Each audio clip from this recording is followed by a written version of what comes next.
Welcome to Marianne's Morning Talk. Today we are speaking with 8x8 Regional Vice President Keith Jackson about some of the unique challenges he faces at 8x8.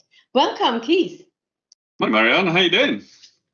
Good, thank you. 8x8 helps companies get their employees to make people more connected and productive, no matter where they are in the world. What effect did the COVID-19 pandemic have on the 8x8 business? I think it was a sort of dual edge effect that we had. Basically, everyone in our organization that had a technical bone in their body moved into the deployment side of our organization because everyone all of a sudden realized they needed to get remote quickly as fast as they could. But for us internally, the only thing that changed was we picked up our laptops and went and worked somewhere else because we were born in the cloud. This is what our platform was born for. We have not stopped since the pandemic kicked in. I see as well lots of requests from customers and especially working from everywhere. That's the most important thing. And with 8x8, that is possible. Yesterday, there was a big announcement about 8x8 voice for Microsoft Teams. I think this is a big game changer. So what kind of impact do you expect from this announcement to have? You know what I mean? Our video platform got incredibly busy when the pandemic kicked in. I think we topped out at about 29 million active daily users on our meeting platform. That was a small percentage of what Microsoft had, right? Like Microsoft owned the desktop, and we made a decision over a year ago that we were going to be one of the market leaders and the first to bring to market a true deep Microsoft Teams integration. So, being the first UCaaS and CCaaS globally recognized vendor in the Gartner Magic Quadrant to have our contact center certified by Microsoft and enabling users to keep that single pane of glass of the Teams interface that they've become so used to, but still leverage our global network, our analytics, and our call recording capabilities. It gives the customers best of both worlds, and it gives our Microsoft partner community something else that they can take in and truly add value to their customers. You are regarded on LinkedIn as a master of unified communication, solution selling, and managed services. Do you see any game-changing technologies that will reshape the way that we sell and communicate services online moving forward?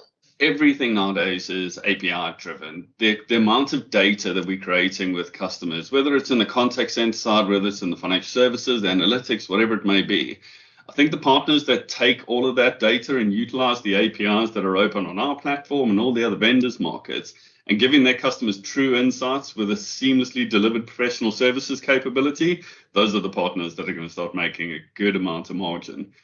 Absolutely. You have been now at 8x8 nearly 2 years. What has been the most unexpected challenge that you have encountered and how did you resolve it? Biggest unexpected challenge for me is how we've always onboarded partners and new employees in our organization. I mean, Marianne, me and your entire team ran through a contract negotiation in what felt like record time, but we've never seen each other face to face. It's, bringing new staff members on board, and some of them have never met their team members. I found that really difficult, but we've all adapted. We've made it through. We've launched a product with you guys across the UK and Ireland. We're looking at Europe now.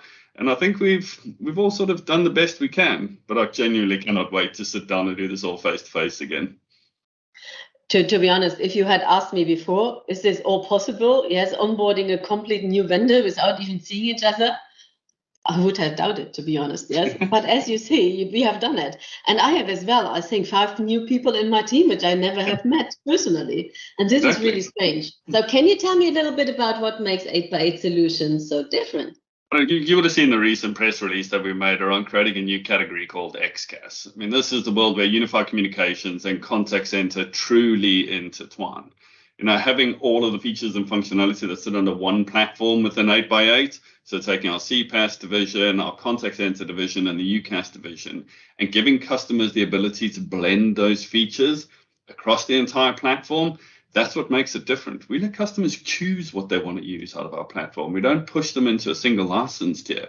So we want to be for a customer where they are. We want to make sure they can deliver remotely, but also give them the features and functionalities that they need at that point in their lives. So what do you personally enjoy most about working with channel partners to ensure that they have everything they need to distribute, deploy, and support the world's leading all-in-one communication platform? Yeah, we've got a lot of partners that have joined our community over the last 2 years that have come from basically legacy vendors, right? And when we run them through the enablement program and we show them how simple the license stacks are to build, we've got 8 licenses that you bring to market. Yes, there's add-ons, etc. in the background. But when we go through those first couple of enablement sessions, they go, okay, what do we need for a 200 user contact center environment? And it's a line graph about this big with 12 lines of code. And like, okay, well, where's the servers? Where's my SIP trunk? Where's this? Where's that? Where's that? And like, guys, this is an all-in consumption package. This is the real world of SaaS and telco. When you see that light bulb moment go off in the background, it's brilliant, because all of a sudden they've got access to a global leading XCaaS platform that'll fit 99% of their customers' environments and be able to deploy it quickly. That's the part that I love, when you see that realization in the background and they go, I get it now.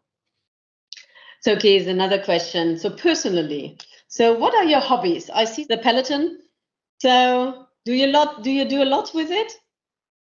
I'll be honest, I've got a love-hate relationship with that thing. It's there to keep me fit and keep the weight off. But for me, my hobbies include just taking the kids down to the beach. I love being outside.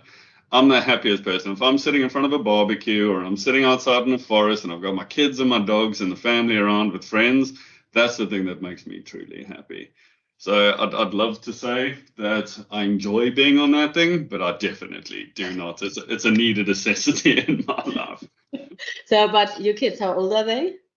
So I've got a 2-year-old boy, Tyler, and a 5-year-old girl, Zoe. And I think they've got an active plan to try and take me out before they hit their 12th birthday and just dominate over my house.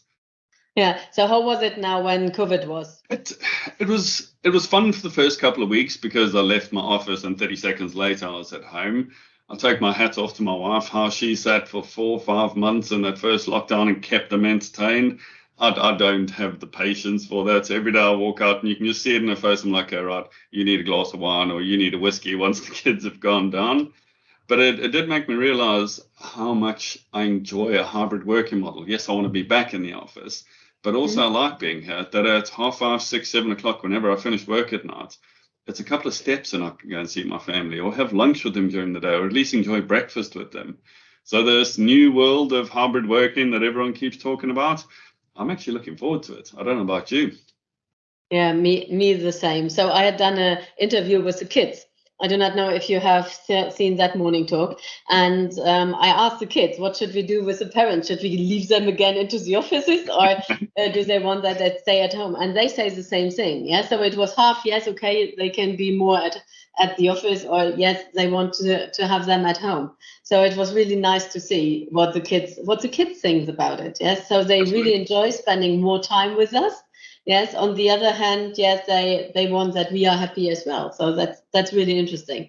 So it was a great morning talk and more to come from the kids. Thank you very much, Keith, for your time today. It's really enjoying the first month is with 8x8, but lots to come together. I think we need to do lots of things more together. And I really enjoy it. So thank you for all your support. And we will see each other shortly. Hopefully. Thank you very much, Marianne. It's great working with you guys. I'm loving watching this partnership grow, and we've already seen the success that's coming. So thank you very much for your time this morning. Super. Thank you.